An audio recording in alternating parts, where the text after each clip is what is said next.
看脸像啊，中国也一样啊，有啊，在那个道场里面有吗？有，就是也许没有这个了，没有那个 Save the Planet 那些。救援地球。我装这个以后就觉得要去那个罗马那边，Vatican 啊，很像啊，哎。啊，圣诞节嘛，没关系嘛。走，去打招呼，打招呼。一个，你们想看我就带出去。Request for greens to save the planet. Lucky no sorrow here. Okay, lay down and go sleep now. Here. Help me. Okay. Today is still Christmas a little, huh? I'm reading you the Bible, okay? That's a good thing here we should read, huh? Yeah. It's very, very easy. So we don't even need to explain it, you know? Now, these are some of the very beautiful reading in the Bible. These are very nice psalm, you know, of King David. Yes, they're very beautiful, very poetic. I like them a lot when I was younger. Huh? I still like them though. But there are so many other scriptures, you know, so we cannot always read one. Otherwise, Psalm of David is very nice. Hamid, you read it? No? All right. I read then, huh? This psalm is called Exhortation to Patience and Trust. Patience and trust to whom? Trust God. Trust the divine, yeah? That we are going to be provided what we need, yeah? Sometimes what we want is not what we need, okay? You must know the difference between what we want and what we need. So here it's just what we need only. Because what we need is very little, yeah? What we want is a lot. So, it says here, do not fret because of the wicked. Do not be envious of wrongdoers, for they will soon fade like the grass and wither like the green herb. Trust in the Lord and do good deeds, so you will live in the land and enjoy security. Take delight in the Lord, and He will give you the desires of your heart. Yes, this seems very easy, but how many people truly can do this, huh? You know, we all say, oh, we love God and we trust God, but sometimes we don't. Remember the guy falling, just a joke I told you long ago, the guy who was falling from the cliff, you know, and then he got hold of the branches and hang on in there. So at that time he prayed to the Lord, you know, he said, oh Lord, I know I have not been a very good Christian and I didn't pray to you often and I didn't go to the church at all. And I didn't read the Psalm David 37 ever. But please help me now. I promise I will go to the church every Sunday. I will help the poor, you know, and I will praise your name. He was sincere in praying. So he heard a voice boom from the sky and said, okay, let go of the branch and I will help you. So the guy said, oh, anybody there? Anybody else there? Understand? Anybody else is there? He could not let go of the branch because down there is the deep canyon, yeah? He thought if he let go, he would die. So this is a trust that we profess that we have, but we don't always have. Let's face it, life is difficult for us here, yeah? And God seems to be too far, yes. So sometimes we wanted to trust the Lord, not that we don't want, but it's very difficult, yeah? The temptation of this world, the difficulty of survival, and all the negativity that has been, like bombarding us all the time. It's very difficult for us to think positive even, yeah? To even survive in this world is already very difficult, yeah? Not to talk about even trusting the Lord, which we don't see, yeah? So, for you guys who has seen the Lord, some part of the Lord while you meditate, you should trust more, huh? Because when we see the Lord, then we can trust. If we don't see, it's difficult to trust, right? But now after initiation, we know, more sure about there is a Lord somewhere. And because when we pray, He has answers. So we know, there is one now. So we have more trust. It's easier for us. But some poor people, they don't see God. It's very difficult for them to trust, yeah? We can't blame them. So here, King David, one of the ardent devotee of the Lord of the old time, it's been recorded in here.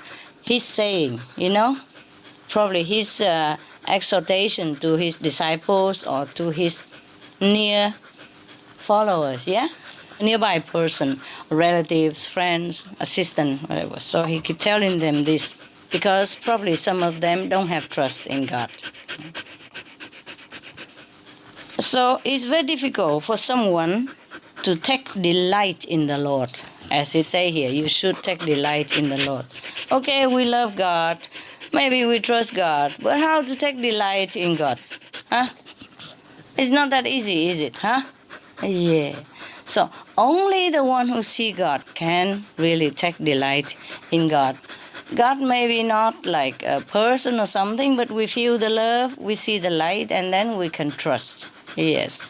And we can take delight in it. Because when we meditate and when we see God or a portion of God or an attribute of God, then we can take delight in that. Of course, when we meditate deeply, we see the light. That is God, part of God, and we feel very, very happy with it. Yeah. Now, continue, he said to you. Commit your way to the Lord, trust in Him, and He will act.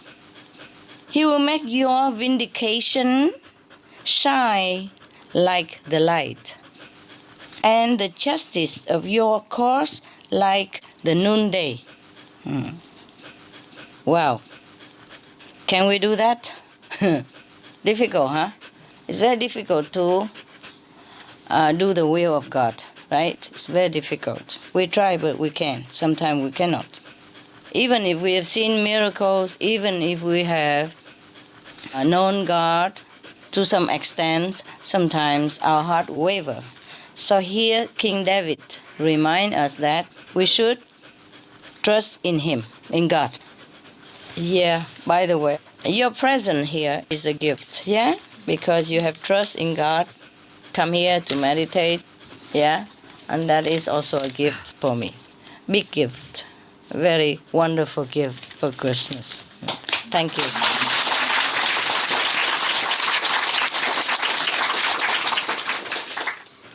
Okay, now, you see, King David told us that if we trust God, then God will act in this trust, in our trust. Yes. Of course, if we doubt, then we obstruct ourselves. Do you understand me? If we doubt God, then like we build the wall in front of us, like between us and God, there is a wall. We don't trust that God does anything. So, of course, you obstruct yourself. Not that God doesn't hear, not that God doesn't want to help you, but you put yourself in a prison, yeah, where you feel like God cannot reach you. And this is a very bad attitude for us. God doesn't care you trust Him or not. Of course, God is very pleased if His children trust Him and let Him help His children, but sometimes we cannot. So King David told us that He will make your vindication shine like the light, and the justice of your cause like the noonday. I mean, if you trust in the Lord, then sooner or later, the cause of your situation will be very clear. For example, if somebody wrong you, somebody accuse you, something that you have not done, somebody persecuted you, somebody give you hard time, you will be protected by the Lord, and your case will be openly clear to everybody, like noonday. Noonday is the clearest time of the day, right? The noontime, okay. But whoever can have so much trust like that, even the disciple of Jesus, yeah, sometimes they have doubt the Master. But Jesus never had doubt about God. Even when he suffered on the cross, he say, "Oh Father, how you glorify me." You see, he could have escaped. He could have escaped. He knew it in advance that one of his disciples will betray him. He said that openly even, but he did not run away because he trusts whatever happened, it's according to God's will. Did you see the Vietnamese opera today? Yeah. It's a moral message for us, no? Yeah. Like the girl, the daughter-in-law, yeah?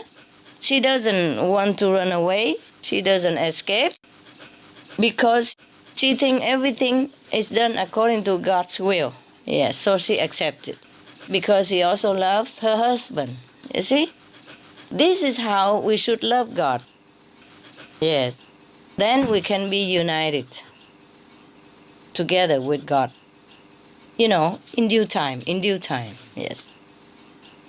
It's very rare that somebody trusts God absolutely like Jesus, yeah?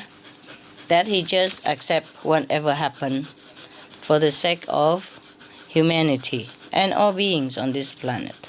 He came to do what he has to do, and he trusts that whatever God arranged, that will be perfect.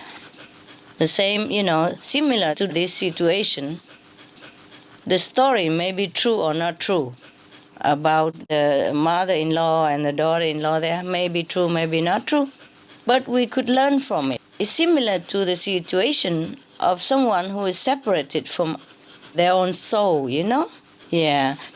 The union of the soul and the oversoul, mean God, that is just like the marriage like that, yeah? All kind of evil, all kind of obstruction came between the soul and God. But if we are patient, if we trust in the Lord, then we will have the happy reunion in the end. Yeah, okay, we continue.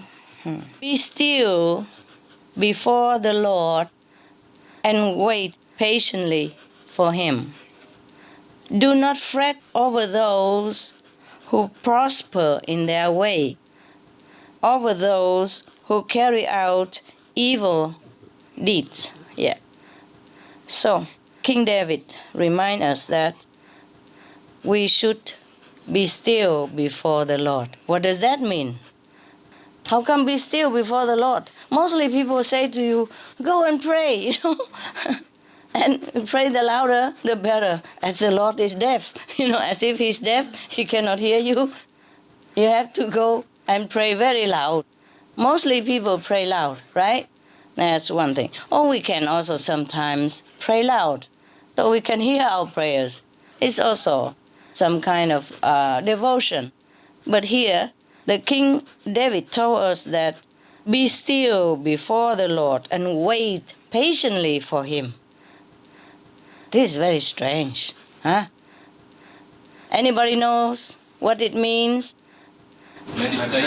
Meditate. Just sit there and wait until the Lord come. And don't talk too much. Don't have to even pray. Don't even ask anything. Of course you ask if you want to, but you should not. Is God deaf that you have to talk so loud? Huh? Is God blind that he doesn't see your situation? Is God so unintelligent that you have to explain to him so much? You understand, yeah? Therefore, according to this advice from King David, be still and be patient. Wait patiently. Yeah, we sit for long hours, no? That is Being still, that is being patiently waiting. See? Perhaps at that time they don't have the word meditation. But this is the same. What else would you be still and be patient? What? Where? Huh?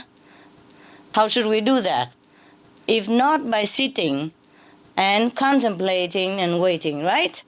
Yeah, so when you sit in meditation the way I have instructed you, you just be patient. Just sit there, right? Yeah, sit as long as we can. Just remember the Lord. That's it. Wait for Him. That's it. I mean, remembering Him and just wait. Just sit there. Just the way we do. But not like everybody can just sit and wait like that. Of course, yeah? We have the purpose, right? And we know how to sit and how to wait also. Yeah, okay. So, do not fret over those who prosper in their way. Do not fret over those who carry out evil deeds. Okay. Okay, this is clear, right? If we see somebody who is very prosperous, although they are doing bad deeds, do not fret over them. Do not compare.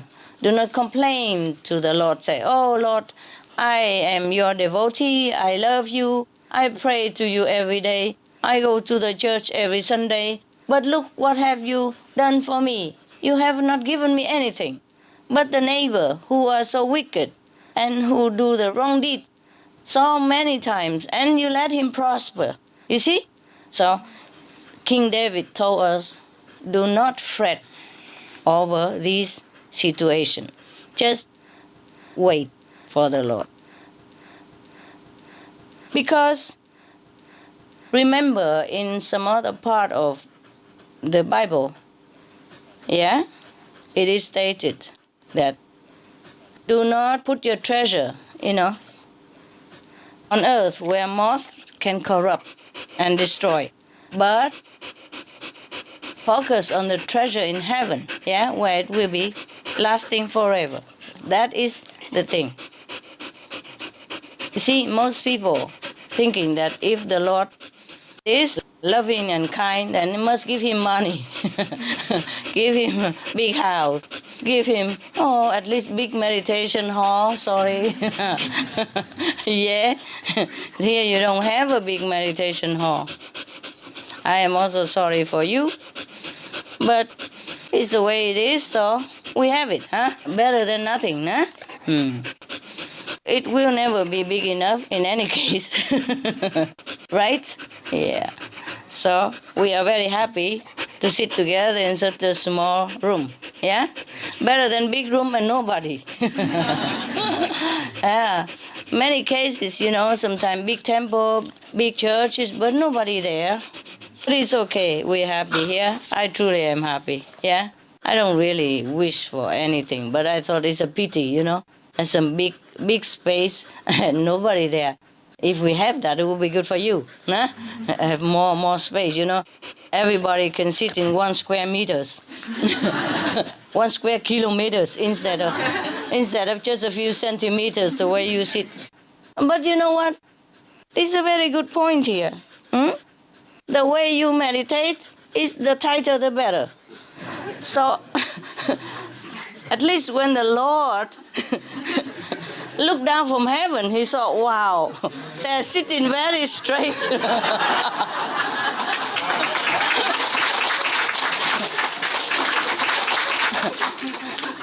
Appearance, yeah. Well, at least, like this, you don't fall, and you keep yourself straight, In Zen Buddhism, if you sit straight all the time, that means you're a fantastic practitioner, So there's a good point, huh? In every situation. So congratulations. You are in the right place. And your house is also bigger, so it's all right to be sitting tight sometime, nah? That's why sometimes people tell you, sit tight, right? And here you sit tight, no? So, what else did King David tell us here? He said, refrain from anger and forsake wrath. Do not fret, it leads only to evil. for the wicked shall be cut off. But those who wait for the Lord shall inherit the land. Oh, did you inherit any land? Sitting so far like that, so long? Yes, you did. You have a meditation hall here. Very special. You don't ever find such a meditation hall anywhere else, I think, because everywhere else have bigger temple, bigger land and bigger hall, everything. So you inherit some land here, no? It's small, but this is your land, It's your house. Actually, he doesn't mean the land materially, right? He means what? Heaven. Huh? Heaven. Yeah, heaven. The promised land. The promised land is not some square meter somewhere, here, but the promised land is in heaven. Yes? Yeah. Like Jesus said that my kingdom is not on earth. My kingdom is where? In heaven. Because his disciple wanted him to be the king of the Jews. Remember? He said, my kingdom is not here. He couldn't care less to be king or not king or beggar or anything. How does he care? Right? Nobody cares. When he's so enlightened like that, he would not care about any kingdom. Even Sakyamuni Buddha, when he wanted to find the truth, he even forsake his kingdom, right? Yes. Let alone to want to come to get another kingdom after enlightenment. That's impossible. No enlightened master ever desire kingdom, unless it is for some purpose that he has to do it, or she has to do it for the sake of others, or it is in the destiny that the master has to do that, then they do that, Remember King Rama? Rama story, Okay. He was supposed to be the king. He was the crown prince. But then what happened? Because of some bad gossip, some bad talk, from jealousy and envy, so his father exiled him to another country, very, very far away. And he was happily gone. He did not care for the kingdom. Yes.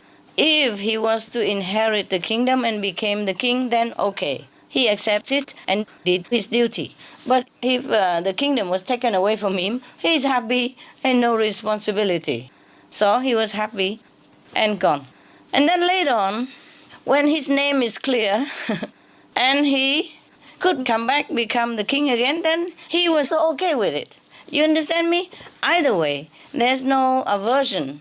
Like, I like this, I don't like that. Maybe we don't like it, but we still do it.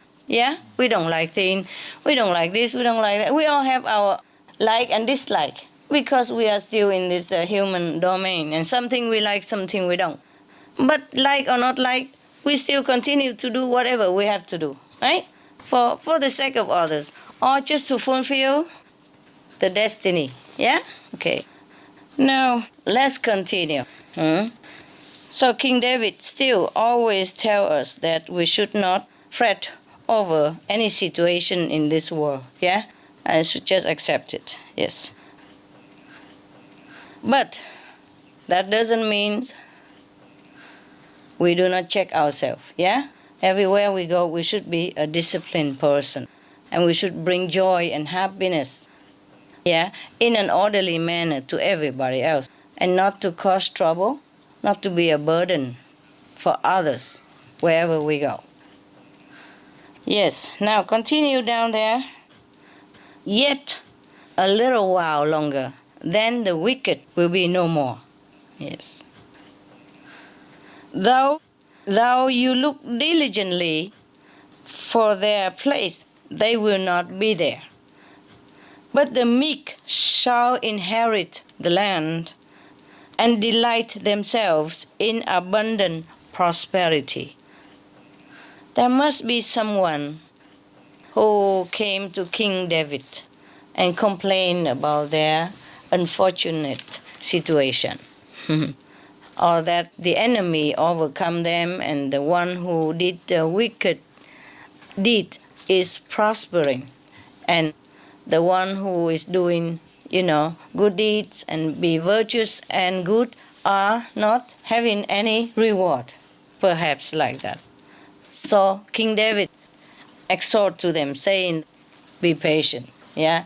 After a while, the wicked will be no more. Okay. Sometimes it seems that little while is too long, right? And we get impatient. No? Any of you know that? Any of you know this situation? That you waited and you feel it's too long? Yeah. Okay. But he said, the meek shall inherit the land. Who is the meek? Why the meek shall inherit the land? The meek mean the weak, the weak, the humble. Here King David told us that wait a little while and then the enemies will be no more. The wicked one, the one who cause trouble for you, prosecute you, making trouble for you, they will be no more. Wait a little while. Sometimes a little while takes so long, but still must wait. Yeah. And you will be rewarded. That's what he said. Okay. Sometimes we wait and seem like forever. Sometimes we could even wait the whole lifetime. But why not? This life is not very that important and is ephemeral and is illusion anyway. So even if we wait the whole life, we shall wait. We have eternity, yeah? So we should never try to return the wickedness to the wickedness, yeah? If people do wickedness to us, we should not return the same to them, yeah? Anyway, he said the meek shall inherit the land and delight themselves in abundance, prosperity. Okay. The land, we know already, is maybe heaven, yeah? Yes.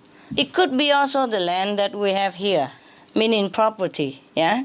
Meaning something that we want, yes. And he said that be patient. If you are righteous, you will inherit it. You will have it, yes.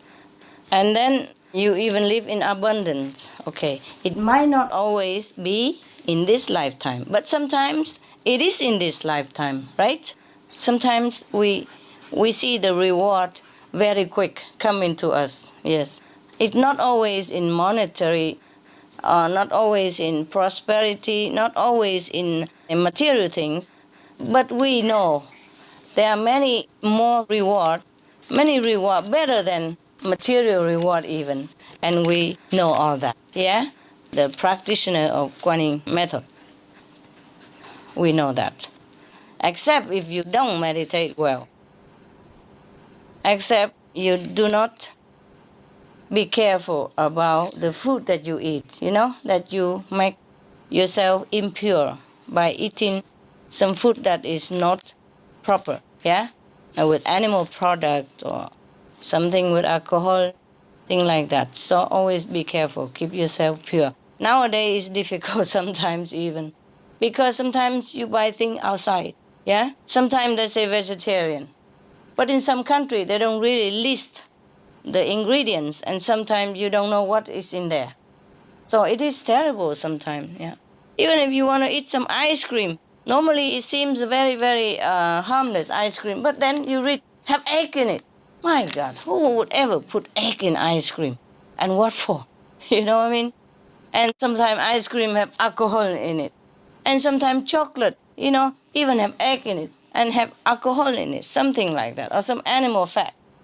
So it's very difficult to even choose something which look very harmless to eat as vegetarian. So you have to be careful, okay? Of course, it's not like God punished us for eating some animal products, but it will contaminate, yes, our purity. It will interfere with the flow of our spiritual perception, yeah, from the divine. It will put like a blot in the road, in between us and our true self. That's the problem. So we have to always be careful. Rather eat less, yeah?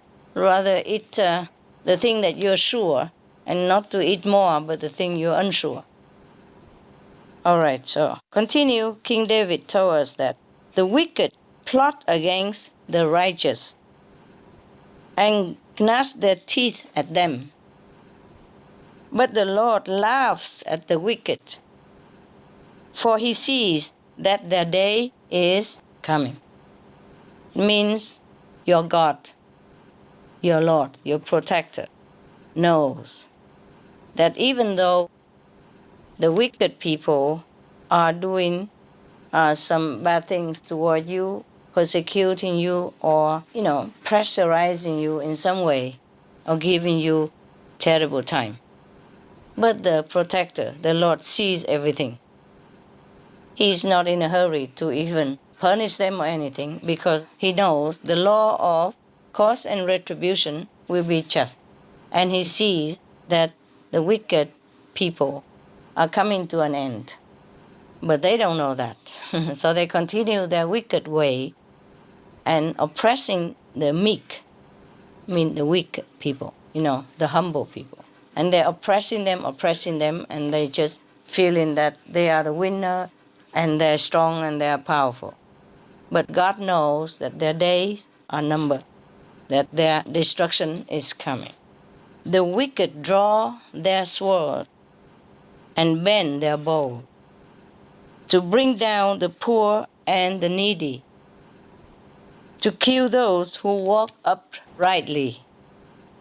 But their swords shall enter their own heart, and their bows shall be broken. Better is a little that the righteous person has than the abundance of many wicked people. For the arms of the wicked shall be broken, but the Lord upholds the righteous. Yes. All this is to tell his near people that do not fear, be patient. Even wicked people seems to be strong, and they have all kind of weapons, and they're oppressing you, but the Lord will break all that, will destroy them for your sake, to protect you. But only if you trust in him and let him do it. Let God's will be done. Just be patient and wait. Just meditate and think of the Lord. Everything else is not our business. Except you make your living, to feed yourself and your family. Everything else, let God take care. And it will be done. No matter what situation, it will change. Many of you know that, or not? Yeah. In some places, some country, some situation, it feels like so hopeless. It feels like you will never get out of that situation. Or you can never get out of your country even. But it changed. A few months, a few weeks, sometimes a few years, it changed. Everything changed, no? You see the change or not? Everywhere we see the change. It's not fast enough for us. Of course, we are not patient, as King David told us here. Sometimes we are not patient. I have to say sometimes things change too slow for me, But I know there's nothing else we should do except wait and do our job. Our job is just to remember God and to meditate on God every day. Everything else will take care of themselves. Jesus also told us that think not of the tomorrow. It's enough that you take care of everything today. Yes. And do not worry about your tomorrow. Because look at the lily in the field. Look at the grass. How God also would take care of them.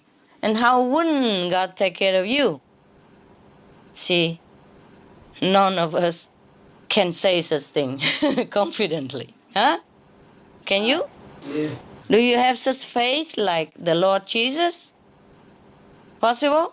Yes. Yes? Yes. Possible. Really? You have? Wow, congrats. I'm proud of you.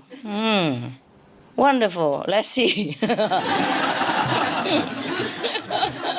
Yes, when you sit here in front of me and listening to nice story from the Bible and good advice and in a good company and have good food and looking at a good dog. It's very easy to say, yeah, I have faith like Jesus. Oh, wait, because we are not crucified like the Lord and we don't go through so much tests. Most of the time, it's the Master who took upon himself, like Jesus Christ or other gurus, yeah, even Prophet Muhammad, even Buddha, even the Sikh gurus, even, other masters, they took upon themselves all the trouble, all the burdens. That's why you don't have any burden. You always feel safe, happy, and you don't understand much of the suffering of the Master, right? Yes. None of the disciples of Master Jesus even understood him that much. Some even deny him, yeah? Etc., etc. Some even doubt him. But we are learning, huh? You are learning, no? Good. Learning to have faith like Jesus does. You know what? But heaven doesn't expect much from us. Remember what Jesus said. If you just have the faith as small as the mustard seed, everything is possible. You see? Yes. Therefore, so little faith that you have, and God still have mercy on you and help you every day, huh? And give you a lot of miracles and, fulfilling your wishes every day. Yes. Well, at least you're grateful, no? Are you? Yes. Okay. So God also knows that we are weak. We are tempted in this world and we are very, very oppressed from all sides. Yes, by all kind of trouble, all kind of burdens that weigh down on us. Sometimes very difficult just to have a happy day, huh? But of course, after initiation, our life is better already. Yes, better already. But it's not as perfect as we want, huh? Yes, because we still have the give and take in this world to take care.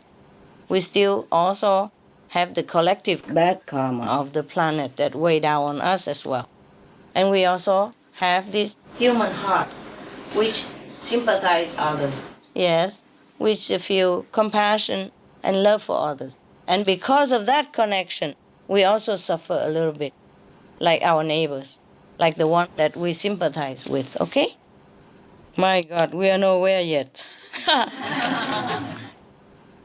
I could just read, of course. Today I explained a lot. Probably did not need to explain. It probably was very clear, so never mind. We could explain or not explain, yeah? We explain just for fun. Otherwise, it's very clear, yeah? The Bible is very clear already. The sentences are very clear. King David seems to be a very common sense person, yeah? Whatever he said, it makes sense. And it's not difficult to understand, yeah? He talks to the commoners. Everybody can understand this. There's no need to explain even. But the wicked perish, he promised. And the enemies of the Lord are like the glory of the pastures. They vanish. Like smoke, they vanish away. Yes. Anyone who goes against, the devotees of God, yes, the true devotee of God, like you are, like his disciple, maybe, he said. Like the way you are, whoever go against you means against God. He means that. And whoever go against God is his enemy. The enemy of God will vanish, will disappear. So it's very easy. He was trying to encourage and remind his people to have faith in the Lord and not having fear over their enemies and just be patient. In a while, everything will change in the opposite direction. Like the enemies will vanish, will perish, but the devotee of the Lord will prosper. Okay.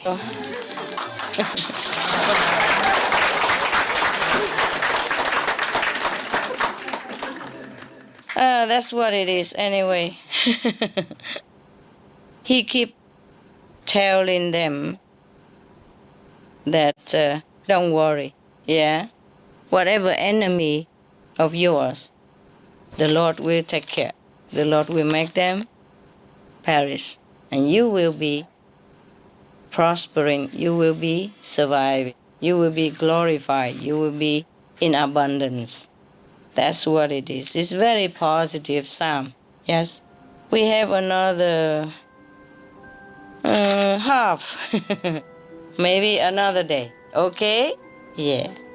I'll see you another day. All right? Welcome.